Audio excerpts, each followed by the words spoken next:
Hello, everyone. Welcome to my home. One of the things I was thinking it might be nice to do during our coronavirus induced lockdown is just to share a bit of poetry. So that's what I'm going to do. Every few days or so, I'm going to put out a video where I read a poem, and it will be either a poem that is one of my favourites or one that I've come across recently and really enjoyed. So it'll be nice if other people want to do something similar. So yeah, do comment and let me know your poems, or even do some videos of your own. I'm going to start today by reading one of my all-time favourite poems, which is "The Night" by Henry Vaughan, and I'll give a little bit of background to that. So Henry Vaughan was a Welsh poet who lived in the 17th century, and he's often lumped in with the so-called metaphysical poets. And this is a group of 17th century poets who Samuel Johnson, the infamous lexicographer, called the metaphysical poets. I think a lot of people are sort of realizing that Henry Vaughan in particular might be a little bit different to some of these, although he is massively indebted to a number of them, particularly George Herbert, and he acknowledges that himself. I really love Henry Vaughan, and part of the reason I really love Henry Vaughan is because he's one of the people who fairly early on is considered by some to be a nature poet and a mystic as well. And he really combines those two things to great effect, particularly in The Night. So before we delve into it, it's worth having a think about a few things about how the poem works. So there are 9 stanzas to the poem, and the first 4 are talking about this guy called Nicodemus. Now, Nicodemus was a biblical character, and he's only found in the Gospel of John, although there is maybe some mention of him in Luke 14, but we'll talk about that in a moment. Now, Nicodemus, in the first instance, comes to Jesus at night time, and this is what this poem is about this meeting between Jesus and Nicodemus. Now, this is interesting because Nicodemus was a Pharisee and a leader of the Pharisees. He was on the Sanhedrin council that would later condemn Jesus. But interestingly, when that is all taking place, Nicodemus is the one on the council who really pleads for Jesus to receive a fair trial, and he points out to the council that their law requires it.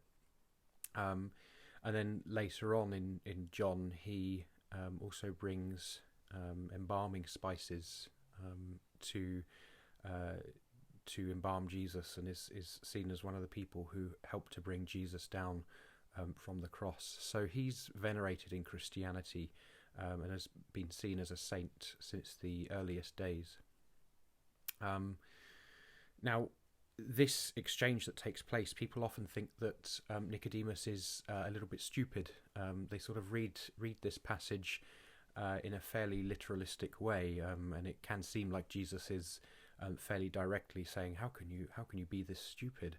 But actually, I think most scholars now are agreed that it's not quite like that. Nicodemus is an intelligent and educated man, and this exchange that takes place really is Nicodemus and Jesus having this incredible discussion where Nicodemus is trying to tease out some of the meaning of Jesus's teachings. Now, I mentioned earlier that Nicodemus may be mentioned in Luke chapter 14. We don't know if this is Nicodemus. He's not mentioned by name anywhere except the Gospel of John. However, in Luke 14, Jesus is invited to the house of a Pharisee, and he shares a meal with him and with other people, presumably other Pharisees.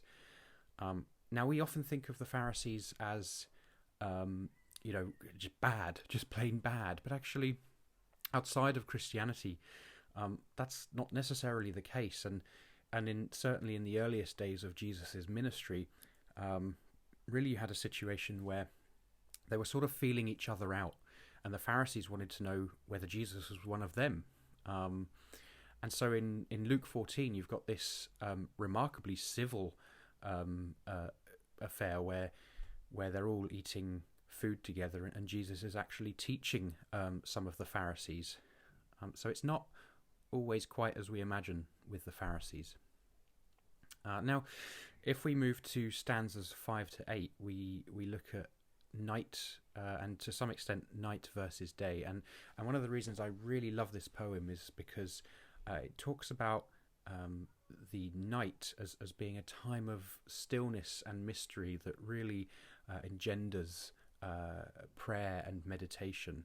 And that's always resonated with me personally, because I always find my most spiritual moments are kind of at night, in the dark, under the stars, and reflecting on mystery.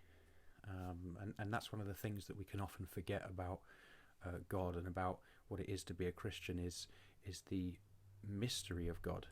And then finally, stanza 9, the final one, is again talking a little bit about night, and really emphasizing it's sort of a prayerful reflection on night versus day, and how that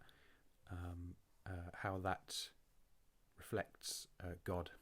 So first of all, I'm going to read the passage that this poem is a reflection upon, and that is John chapter 3 verse 2.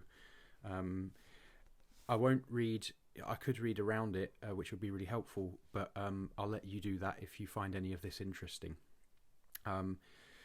So John chapter 3 verse 2. He came to Jesus by night and said to him, "Rabbi, we know that you are a teacher who has come from God, for no one can do these signs that you do apart from the presence of God." So I'll turn now to The Night by Henry Vaughan.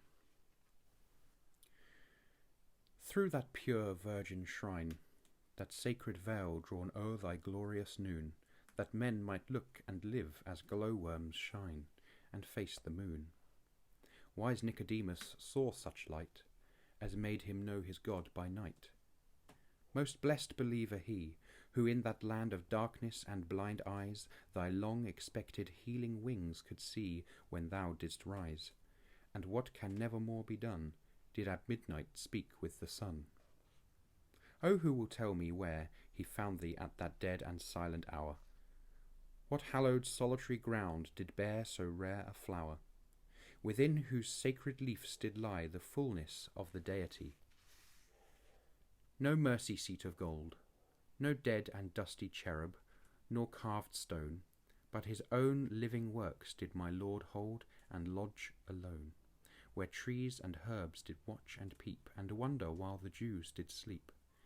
Dear night, this world's defeat, the stop of busy fools, care's check and curb, the day of spirits my soul's calm retreat, which none disturb. Christ's progress and his prayer time, the hours to which high heaven doth chime. God's silent searching flight, when my Lord's head is filled with dew, and all his locks are wet with the clear drops of night, his still, soft cool, his knocking time, the soul's dumb watch, when spirits their fair kindred catch. Were all my loud evil days calm and unhaunted as is thy dark tent, whose peace but by some angel's wing or voice is seldom rent, then I in heaven all the long year would keep and never wander here, but living where the sun doth all things wake, and where all mix and tire themselves and others, I consent and run to every mire, and by this world's ill-guiding light more than I can do by night. There is in God, some say, a deep but dazzling darkness, as men here say it is late and dusky because they see not all clear. Oh, for that night where I in him might live invisible and dim.